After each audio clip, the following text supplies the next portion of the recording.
नमस्कार दोस्तों, आज की इस वीडियो में आपको बताऊंगा हाइट एंड डिस्टेंस चैप्टर का सवाल, मीनार की ऊंचाई ज्ञात करने वाला सवाल।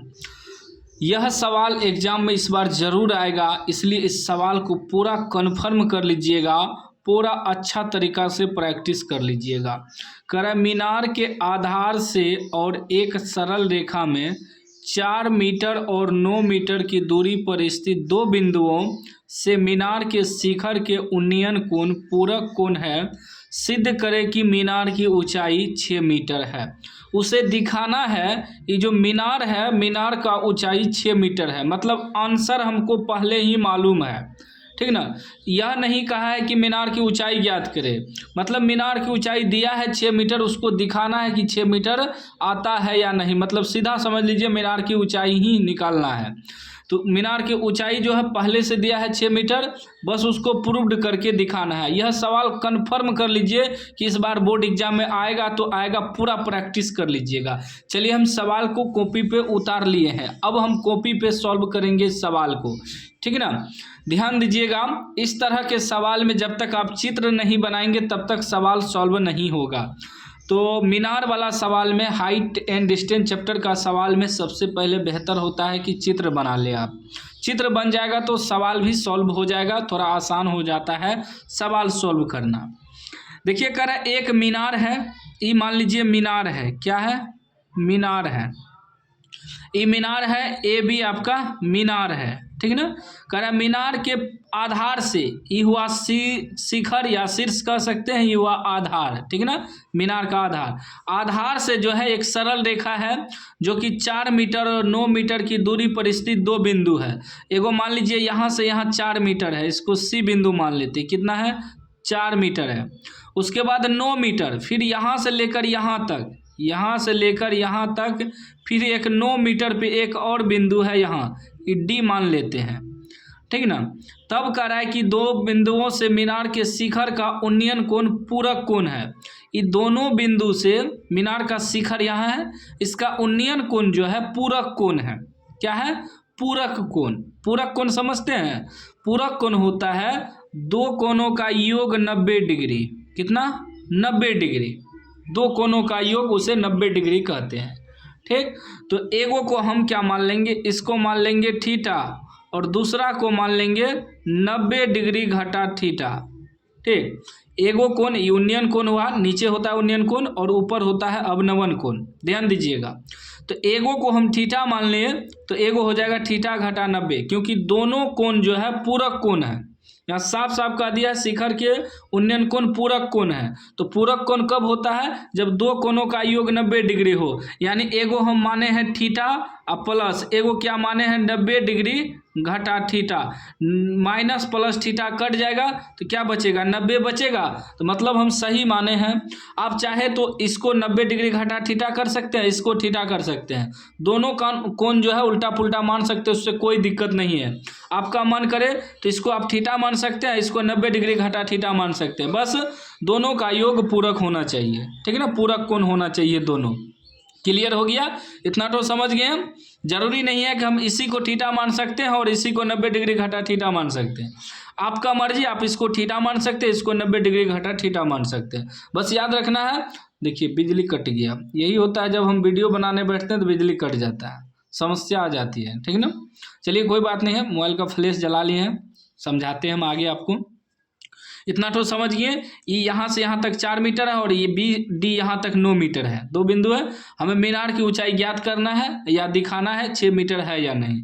तो यहाँ थोड़ा हम मान लेंगे। मानते क्या है, जो इसमें दिया है ना उसको थोड़ा सा मान लेते हैं, लिख लेते हैं, ठीक ना। लिखेंगे माना कि ए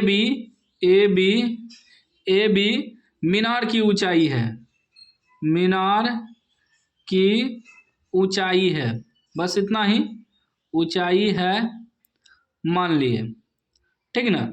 इसलिए माने कि बाद में वहाँ दिखाएंगे ना उसको, उसके बाद जो जो हमें दिया है उसको लिख देंगे।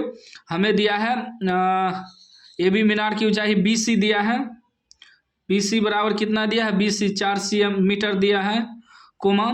उसके बाद BD हमें कितना दिया है, BD बराबर हमें दिया है 9 मीटर, 9 मीटर दिखा देंगे उसको, ठीक है ना। उसके बाद जो हम कोण माने हैं, कोण क्या है, ACB, ACB जिस कोण को दिखाना है उसको बीच में रखते हैं, तो ACB कितना है, ये थीटा माने हैं।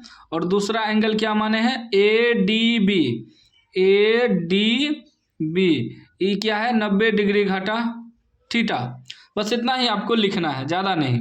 अब इसमें देखिए दो त्रिभुज बन गया, एगो बना A यहाँ से लेकर यहाँ तक ACB तक, एगो छोटा त्रिभुज हुआ, एक और बड़ा त्रिभुज बन गया ADB, मतलब समझ लीजिए बीच में लाइन नहीं है, ADB दो त्रिभुज बना है। तो इस तरह का सवाल जिसमें दो त्रिभुज रहे, सबसे पहले आपको कोशिश करना है कि छोटा त्रिभुज को सॉल्व करें। छोटा त्रिभुज को जब बना लीजिएगा तो बड़ा त्रिभुज बनाने में आसान रहता है। कुछ लोग पहले बड़ा त्रिभुज ही ले लेता है जो जल्दी समझ में नहीं आता है और सवाल सॉल्व नहीं होता है। तो हमेशा सबसे पहले जिसमें दो त्रिभुज बने, दो कोण दिया रहे, तो उसमें सबसे पहले छोटा त्रिभुज बनाना है, मतलब ACB। यहाँ लिखेंगे समकोण त्रिभुज, समकोण त्रिभुज, इस समकोणे त्रिभुज हुआ ना, यहाँ 90 डिग्री का कोण बन रहा है, तो समकोण त्रिभुज ABC में पहले चलेंगे, ठीक है ना, ABC में, जो कि कोण B बराबर कितना है, 90 डिग्री है ना, इसमें चलेंगे। तो देखिए क्या है, हमें मीनार की ऊंचाई दिखाना है। ये आपका हो गया क्या, कर्ण हो गया, ये क्या हो गया, आधार, ये हो गया लंब। यहाँ थीटा है ना, थीटा यहाँ है तो ये कर्ण हो गया, ये आधार हो गया, ये लंब हो गया। तो हमें आधार दिया है, लंब का जरूरत है, क्योंकि मीनार तो ई है, कर्ण का यहाँ जरूरत नहीं है, तो लंब और आधार का जरूरत है, ठीक ना, संबंध है, लंब और आधार में संबंध है। तो हमें tan से निकालना होगा, क्योंकि tan का ही सूत्र होता है, tan थीटा बराबर ही होता है लंब बटे आधार, होता है ना, tan का सूत्र होता है लंब बटे आधार, यानी कि P बटे B। तो tan से ही चलेंगे, ठीक। तो लिखेंगे tan थीटा बराबर लंब बटे आधार, लंब ये हो गया, आधार ये हो गया, लंब क्या है AB, तो AB बटे आधार, आधार क्या है BC, ठीक। या इसको बैठा भी देंगे, tan थीटा बराबर AB तो हमें निकालना है, बटे BC कितना है, 4 मीटर है। इसको मान लेंगे समीकरण फर्स्ट, क्या मान लेंगे, समीकरण फर्स्ट, ठीक। अब देखिए, अब फिर चलेंगे दूसरा त्रिभुज में, बड़ा त्रिभुज में। अब लिखेंगे समकोण त्रिभुज, समकोण त्रिभुज। अब बड़ा त्रिभुज में चलिए, ADB, ABD भी लिख सकते हैं में, कोण B बराबर 90 डिग्री है ना। अब ये समझ लीजिए छोटा वाला लाइन नहीं है बीच में, मतलब सीधा समझिए ADB त्रिभुज है, ADB त्रिभुज है। तो इसमें भी देखिए, ये हुआ कर्ण, ये पूरा B से लेकर D तक हुआ आधार, और ये हुआ लंब। तो यहाँ हमें मीनार से निकालना है, मीनार की ऊंचाई दिखाना है, तो ये हुआ लंब, और ये हो गया पूरा आधार, यहाँ से लेकर यहाँ तक BD तक। तो लंब और आधार में संबंध है, तो फिर tan से ही चलेंगे, लिखेंगे tan, और यहाँ थीटा की जगह कितना है, 90 डिग्री घटा थीटा बराबर लंब बटे आधार। tan का क्या होता है, लंब बटे आधार, लंब हो गया आपका AB, तो AB बटे आधार, आधार इसमें पूरा हो जाएगा BD तक, पूरा BD तक। अब देखिए tan 90 डिग्री घटा थीटा बराबर सूत्र होता है कोट थीटा, आप लोग जानते होंगे।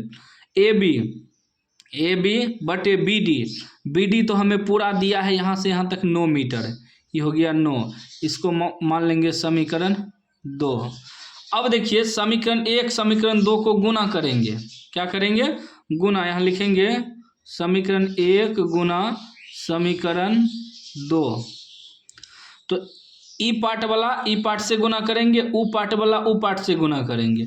तो यहाँ क्या है, tan थीटा गुना ई पार्ट वाला इधर से गुना होगा कोट थीटा बराबर ऊ पार्ट वाला कितना है, AB बटे 4, इससे गुना होगा ई पार्ट वाला AB बटे 9, ठीक।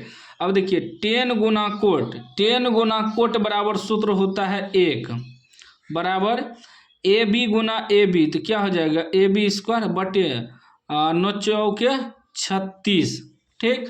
और यहाँ कुछ नहीं है तो 1 है, क्रॉस मल्टीप्लाई होगा, 1 से गुना करेंगे तो AB² बराबर क्या हो जाएगा 36। और जब हम AB बराबर निकालेंगे तो यहाँ से स्क्वायर हटाएंगे तो इस पर रूट आएगा 36 और AB बराबर क्या हो जाएगा 36 को लिख सकते हैं छोछा के 36, एगो छो बाहर निकल जाएगा, एगो छो जब बाहर निकल जाएगा तो यानी AB बराबर कितना निकल गया 6 मीटर, 6 मीटर।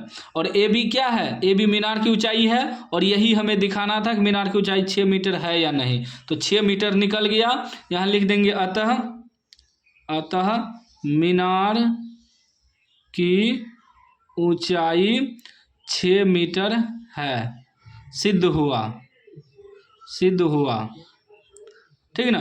6 मीटर जो है मीनार की ऊंचाई निकल गया, हम सिद्ध करके दिखा दिए। देखिए कितना आसान सवाल था, उम्मीद है आप समझ गए होंगे और इसको पूरा प्रैक्टिस कर लीजिए, इस बार एग्जाम में आएगा तो आएगा।